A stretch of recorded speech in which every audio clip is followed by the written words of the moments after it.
제 설교를 몇 번 들어보신 분은 다 아실 거예요. 하나님이 주인이시다. 하나님은 사랑이시다. 그와 더불어 알게 되는 것이 있죠. 목사님은 돈가스를 좋아한다. 목사님은 치킨을 좋아한다. 네, 사실입니다. 세상에는 모르는 게 더 좋은 것들도 있습니다. 경험하지 않는 게 더 좋은 일들도 있습니다. 어느 날 제가 경험해서는 안 될 일을 경험한 후에 알게 되어서는 안 될 일을 알게 되었습니다. 아, 나 소고기 좋아하는구나. 그러니까 비싼 고깃집에서 소고기 구이를 먹어보게 되었습니다. 아무것도 안 찍고 소금만 살짝 찍었는데 세상에 이래도 되는 겁니까? 고기가 아이스크림도 아닌데 왜 녹죠? 저는 다시 돈가스와 치킨만 좋아하기로 했습니다. 가격표를 보니까요, 소고기는 위험하더라고요. 어제 그럼 좀 좋은 식당은 얼마 하나 이렇게 검색을 해봤습니다. 육지 어느 식당 한우 살치살이요 200g에 96,000원이더라고요. 예, 저는 1kg는 먹을 수 있으니까 저 혼자 먹을 때 48만 원입니다. 다행히 제가 그 식당엔 안 갈 거예요. 예. 오늘 추수감사절 예배 후에 공동 식사를 할 건데요. 여신도회에서 혹시 목사님 먹고 싶은 거 있냐라고 물어봤습니다. 저는 소고기 불고기를 해달라고 했습니다. 오늘 우리 소고기 먹습니다. 네, 다 식사하고 가시면 좋을 것 같아요. 누구나 모든 사람이 아까 말한 그런 식당에서 걱정 없이 식사할 수 있으면 좋겠지만 모든 사람이 다 형편이 좋을 수는 없습니다. 모든 사람이 다 경제적으로 부유할 수는 없습니다. 저는 사람들이 기독교가 말하는 진리에 매료되었으면 좋겠습니다. 그 진리는 무엇이냐? 여러분은 소중하고 존귀하다는 것입니다. 네. 내가 가치 있고 내가 소중하다는 것을 알게 되기를 바랍니다. 그래서 저는 한 번이라도 더 말씀드리고 싶습니다. 저와 여러분은 존귀하고 소중한 보물입니다. 하나님의 형상이고요. 이 진실이 와닿지 않을 수도 있습니다. 그러나 진실입니다. 진실은 이렇습니다. 나 가치 있어. 나 소중해. 너도 가치 있어. 너도 소중해. 모두 가치 있고 모두 소중해. 네, 그런데 사람들은 밥만 먹으면 하는 게 비교입니다. 비교를 왜 하냐? 얼마나 이렇게 다른가를 보려고 비교하지 않습니다. 얼마나 다른지, 그 다름이 얼마나 축복인지, 그 다름이 얼마나 재밌는 일인지, 이것으로 인해 파생되는 수많은 다양함과 그것이 얼마나 재밌고 축복인 일인 것인지 이런 걸 알아보려고 비교하는 게 아닙니다. 비교를 하는 이유는 우와 열을 가리기 위해서입니다. 비교해서 하나는 우월하게, 하나는 열등하게 만드는 게 목적입니다. 그래서 열등하게 여겨진 존재들은 무시하고요, 우월하게 여겨진 존재들에겐 찬사를 보냅니다.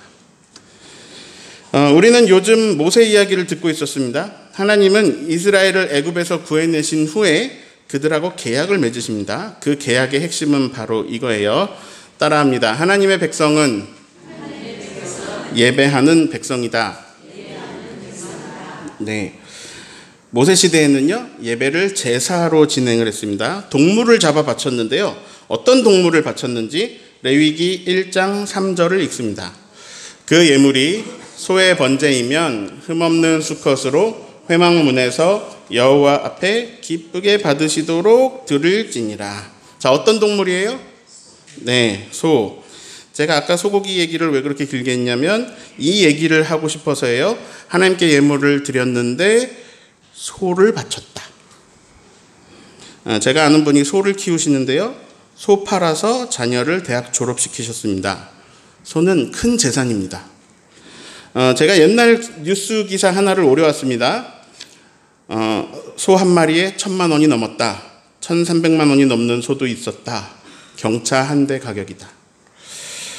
다른 검색을 좀 해봤더니 2021년 기준으로 600kg 기준의 암소 한 마리에 670만 원 정도 하더라고요.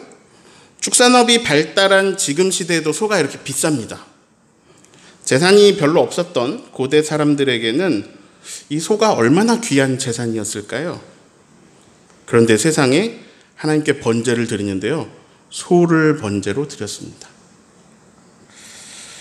목사님, 그러면 소를 바칠 수 없는 사람은 어떻게 합니까? 재산이 없으면 하나님께 제사도 못 드립니까? 아닙니다. 방법이 있습니다. 레위기 1장, 계속 1장 말씀인데 10절을 읽습니다. 만일 그 예물이 가축대의 양이나 염소의 번제이면 흠없는 수컷으로 드릴지니. 자, 어떤 동물이 나왔어요? 양, 염소. 네, 양이나 염소는 소보다 개체수가 많습니다. 이 말씀에도요, 가축대의 양이라고 하고 있네요. 소를 바치지 못하는 사람은 양을 바치면 됩니다. 염소를 바쳐도 됩니다. 근데 많은 것들 중에 하나를 바쳐도 됩니다. 목사님, 그런데 양도 못 바친 어려운 사람들 있을 것 같은데요. 많을 것 같은데요. 어떻게 해요? 네, 방법이 있습니다. 레위기 1장 14절을 읽습니다. 만일 여호와께 드리는 예물이 새의 번제이면 산비둘기나 집비둘기 새끼로 예물을 드릴 것이요. 자, 어떤 동물이 나왔어요? 비둘기. 그것도 새끼. 아주 작은 새 한 마리로도 제사를 드릴 수 있었습니다. 각자의 형편에 맞게 하나님 앞에 예물을 들고 나왔습니다. 그 마음은요, 아주 진실하고 순수했을 거예요. 그런데요, 이게 지속이 되고 이게 반복이 되면 변질이 되기 시작합니다. 아까 제가 그랬죠? 사람이 밥 먹고 하는 게 비교예요. 그리고 자기가 좀 우월하다 이런 생각이 들면 신이 나서 으쓱하다가 그러다 교만해지면 다른 사람 깔보게 되죠. 아니, 자기도 사람인데 이런 생각 안 들까요? 아우, 다들 여기 힐끔힐끔 여기 좀 봐보시오. 나는 이 귀한 소를 바치고 있나이다. 아이고, 당신은 작년에는 소를 바치더니 이번엔 양이구랴. 아니, 어찌 그리 되었소. 이야, 저 지파 누구는 작년에 비둘기 바쳤는데 이번에는 소를 끌고 왔네. 부럽구만. 자, 이 새끼 비둘기, 조그만 거 새끼 비둘기 한 마리 가져온 사람들은 어떤 표정이었을까요? 어깨를 펴고 있었을까요? 고개를 당당하게 들고 있었을까요? 오늘 우리는 시편 50편을 읽었습니다. 시편 50편에서요, 하나님은 좀 무섭게 그려집니다. 제가 여러분에게 잘 소개 안 했거든요. 무서운 하나님. 하나님은 성경에 무서운 부분이 많이 있어요. 하나님이 언제 무서울까요? 혼날 때 무섭거든요. 시편 50편에서는 심판장 하나님이 부각됩니다. 6절을 읽어볼까요? 하늘이 그의 공의를 선포하리니 하나님 그는 심판장이심이로다. 셀라. 자, 셀라는 뭐 쉼표예요. 현대에도 이제 죄인들이 법정에 나와가지고 이 심판장, 판사 앞에서 재판을 받죠. 시편 50분 앞부분 무슨 내용이냐면요, 심판장 하나님께서 임하시니까 그 앞에 사람들 불러다 모아놔라, 이런 내용입니다. 하나님께서 심판을 하고자 임하시는데 좀 화가 나신 것 같습니다. 엄청 무서운 분위기입니다. 3절을 읽습니다. 우리 하나님이 오사 잠잠하지 아니하시니 그 앞에는 삼키는 불이 있고 그 사방에는 광풍이 불리로다. 하나님이 오시는데 잠잠하지 아니하신다. 그 앞에 삼키는 불이 있다. 막 사방에 광풍이 분다. 스바냐 3장 말씀하고 분위기가 많이 다르죠. 이 말씀 여러분 잘 아시는데, 너희 하나님 여호와가 너희 가운데 계시니 그가 구원을 베푸실 전능자이시고 그가 너로 말미암아 기쁨을 이기지 못하시고 너를 잠잠히 사랑하시고 너로 말미암아 즐거이 부르고 기뻐하시리라. 자, 여기는 지금 구원자라고 말씀하세요. 하나님이 구원자시다. 구원을 베푸실 전능자시다. 그런데 시편 50편에서는요, 심판장이라고 하십니다. 완전히 다른 내용이죠. 자, 여기서는 잠잠히 사랑하신다라고 하시고 기쁨을 이기지 못하신다, 막 이렇게 말하는데, 심판장으로 오신 하나님은요, 잠잠하지 아니하시다라고 말씀하십니다. 아, 그러면 하나님께서 그 자기 백성들을 괴롭히던 그 이방의 족속들, 나쁜 짓 하던 그 족속들 심판하시나 보다 생각할 수 있는데요, 하나님이 막 이렇게 화가 나신 분위기로 심판장으로 임하시면서 막 불러와라 라고 하는 사람들은 이스라엘을 괴롭힌 그 이방의 강대국들, 그들이 아닙니다. 5절을 읽습니다. 이르시되 나의 성도들을 내 앞에 모으라. 그들은 제사로 나와 언약한 이들이니라 하시도다. 자, 심판장에서 모아다가 내 앞에 세우라는 사람들 누굽니까? 나의 성도들, 나와 계약을 맺은 이들. 무엇으로 계약을? 제사로, 예배로. 아까 제가 하나님의 백성은 무슨 백성이라 그랬죠? 예배하는 백성. 아니 지금 무슨 분위기죠? 하나님 누굴 심판하신다고요? 예배로 하나님과 언약을 맺은 하나님의 백성들을 모아오라고 하시네요. 심판하시려고. 자, 이 말씀을 듣는 이거 당시 백성들은 무슨 생각이 들었을까요? 염소 정도는 바칠 수 있게 채워주셨는데 내가 새끼 비둘기를 바쳤구나 하면서 마음이 찔리지 않았을까요? 오늘은 추수감사주일입니다. 우리에게 베풀어 주신 것, 우리에게 거두게 하신 것, 이걸 감사하는 날입니다. 하나님께서 오늘 우리에게 심판장의 모습으로 여기에 임하셨다면 하나님의 백성 되어 예배하고 있는 나를 심판하고자 여기 임하셨다면 그럼 어떤 생각이 드십니까? 오늘 추수감사절이라서 더 그런 생각이 들지도 모르겠습니다. 추수하게 하신 건 많은데, 풍성함을 주셨는데, 이 코로나19 세계적인 어려움 속에서 나에게는 소를 바칠 수 있을 정도로 부어주셨는데 내가 새끼 비둘기 한 마리 들고 온 건 아닐까? 이런 생각이 들었다면 그건 하나님을 잘못 알고 있는 겁니다. 하나님은 삼키는 불을 가지고 오십니다. 광풍이 불고요. 이렇게 무서운 분위기를 풍기시는 이유가 몇 가지 있는데요. 우선 한 가지를 봅니다. 8절을 읽습니다.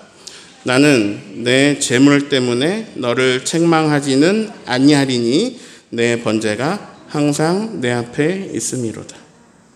자, 진노하신 하나님의 책망 이유가 재물 때문인가요? 깨끗한 재물을 바치라 했거늘 이 재물은 상처가 있다. 아니 감히 나에게 흠이 있는 상처난 재물을 가져왔느냐?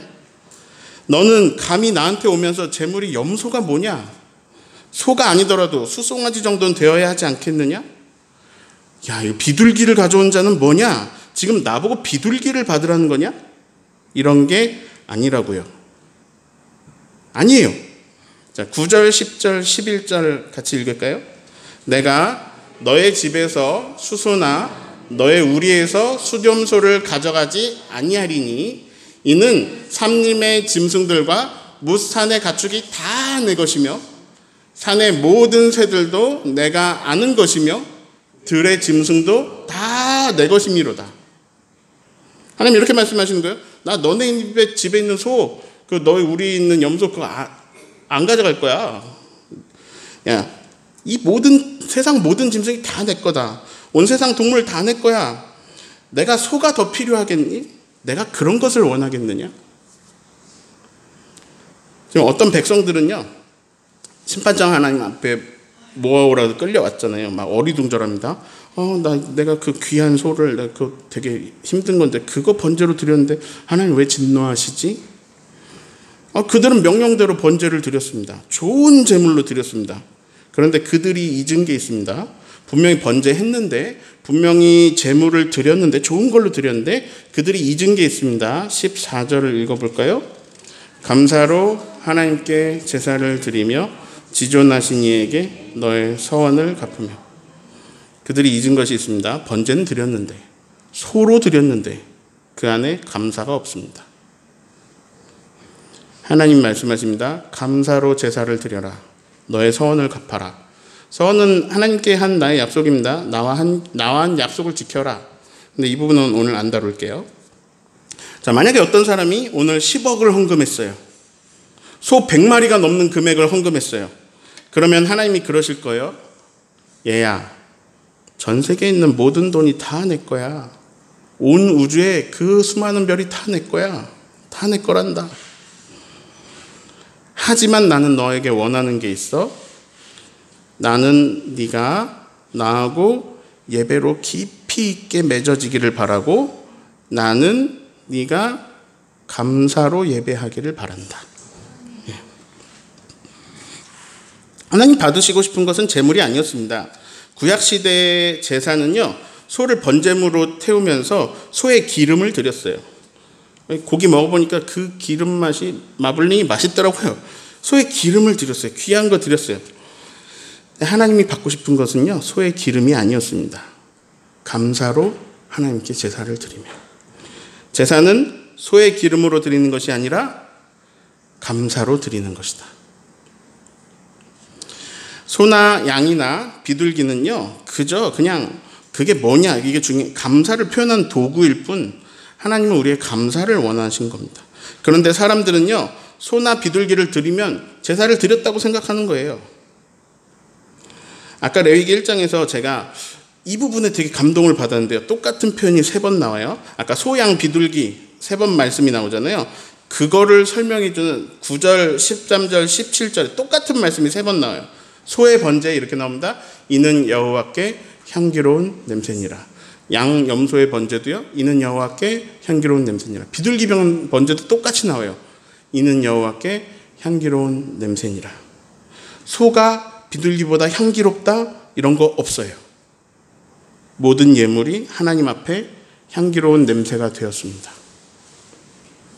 어떤 사람은 여기 제단에 귤 하나 드렸어요. 어떤 사람은 배추를 드렸어요. 어떤 사람은 박스로 가져와서 과일을 드렸어요. 어떤 사람은 500원을 드렸어요. 어떤 사람은 100만 원을 드렸어요. 어떤 사람은 시간을 드렸어요. 어떤 사람은 재능을 드렸어요. 어떤 사람은 봉사를 드렸어요.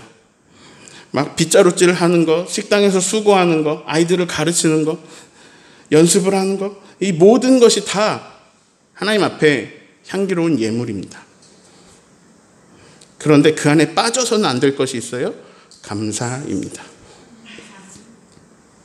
감사 없으면요, 1000만 원을 바쳐도 심판장의 불 앞에 서서 혼날걸요? 아니, 하나님 용돈, 그래서 하나님 용돈 주는, 하나님보다 높은 사람 되고 싶어가지고 막 이렇게 1000만 원 감사 없이 드리는 걸까요? 감사의 예배, 감사의 예물이 하나님을 영화롭게 합니다. 자, 15절에는요, 하나님의 서운한 마음이 살짝 느껴지기도 해요. 15절 읽습니다. 환난 날에 나를 부르라. 내가 너를 건지리니 네가 나를 영화롭게 하리로다. 너는 나하고 관계를 맺는 거야. 네가 내 노예니까 나에게 소를 갖다 바쳐라. 이런 게 아니야. 너 힘들었잖아.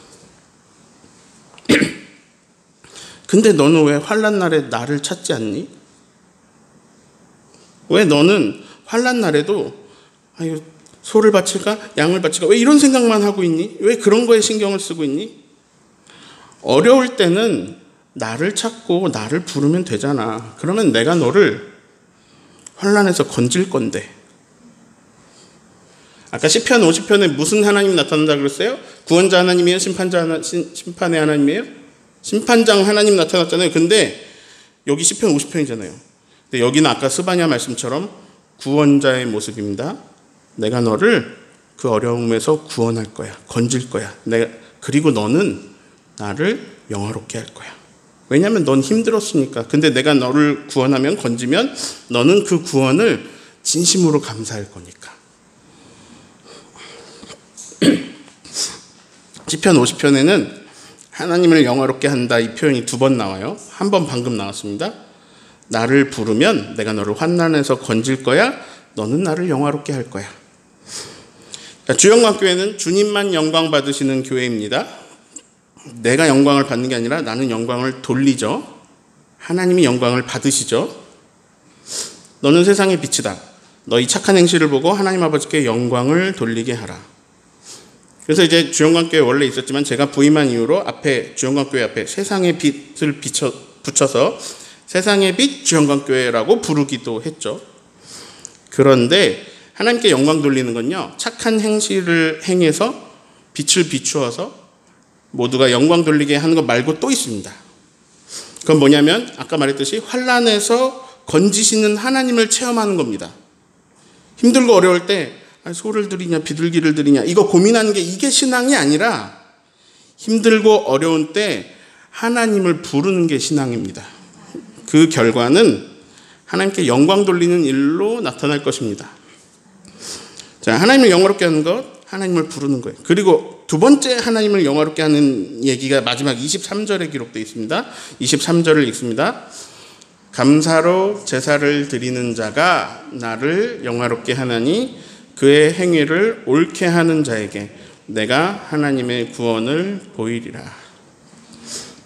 누가 하나님을 영화롭게 합니까? 감사로 예배하는 사람. 목사님, 맨날 주님께 영광 돌린다, 영광 돌린다 이런 말 하는데 그게 무슨 말이에요? 제가 이 시편 말씀의 근거에서 답변을 드립니다. 하나님께 영광 돌리는 건요, 감사로 예배하는 것입니다. 네. 감사로 예배할 때 주님은 영광을 받으십니다. 그리고 이제 그 뒷부분에는 행위를 옳게 하는 부분이 이게 나오는데요. 여기 시편 50편에 되게 중요한 주제예요. 요약하면 이런 거거든요. 심판장이 오시는데 놀랍게도 심판 대상이 자기 백성입니다. 사람들은 막 재물 걱정을 하는데 하나님은 중요한 건 재물이 아니라고 하십니다. 감사로 제사해라. 환난 날에 나를 찾아라. 그리고 행위를 옳게 해라. 너희는 소만 바치면, 좋은 거 바치면 그럼 악을 행해도 되는 줄 알고 있구나. 재물만 바치면 그게 다 예배인 줄 아는구나. 하나님을 잃어버린 너희여 행위를 옳게 하라. 그렇지 않으면 내가 너희를 찢으리니 건질 자 없으리라. 엄청 무섭게 말씀하십니다. 총정리합니다. 추수감사절은 순수한 감사로 시작되었겠죠. 근데 이게 지속되고 반복되면서 변질되는 모습도 나타납니다. 그리고 추수감사절이 오면요, 부담이 생깁니다. 헌금이 걱정이 됩니다. 목사님은 거기다가 막 앞에다가 강단에다가 과일도 드리라고 합니다. 멋지게 막 팍팍 이것저것 막 헌물하고 싶은 마음도 드는데, 그런데 이 고물가 저월급 이 시대에 난방비 마련하기도 사실 급급하거든요. 힘들거든요. 차라리 추수감사주일 없으면 좋겠죠. 아니었으면, 오늘 추수감사주일 아니었으면 좋겠죠. 부담되잖아요. 이게 추수감사주일이 변질된 겁니다. 그냥 부담이 있다는 것만으로도. 그런 거 아니에요. 하나님은 원하시는 게 돈이 아닙니다. 온 세상 다 하나님 거예요. 우리 코 묻은 돈 노리는 가난하고 째째한 하나님 아니에요. 오히려 하나님은 우리가 하나님께 솔직하게 부르짖고 기대고 그분의 구원을 보기를 원하십니다. 그리고요, 하나님은 우리가 감사하기를 바라십니다. 근데 이거 좀 웃기지 않아요? 이렇게 옆구리 찔려가지고 야 감사해라 이렇게 감사를 받아내는 게 아니라 결국 우리를 행복하게 하는 게 감사이기 때문에 하나님은 우리가 감사하기를 바라십니다. 예. 감사가 우리에게 유익해요. 감사가 우리에게 유익하기 때문에 하나님은 우리가 감사하는 사람이 되기를 바라십니다. 그래서요, 감사는 하나님을 영화롭게 하고 나도 되게 행복해지는 되게 마법 같은 일입니다. 감사할 때 나오는 뇌의 신경 전달 물질은 우울감을 밀어내고 우리에게 기쁨과 만족감을 줍니다. 세로토닌, 도파민 이런 거 막 감사할 때 나옵니다. 오늘 한 해도 우리에게 무언가를 거두게 하셨습니다. 우리는 굶지 않고 먹었고요. 그리고 많이 누렸습니다. 감사로, 또 하나님 원하시는 의로운 행실로, 착한 행실로 하나님을 영화롭게 하는 저와 여러분 되시기를 예수님의 이름으로 축원합니다.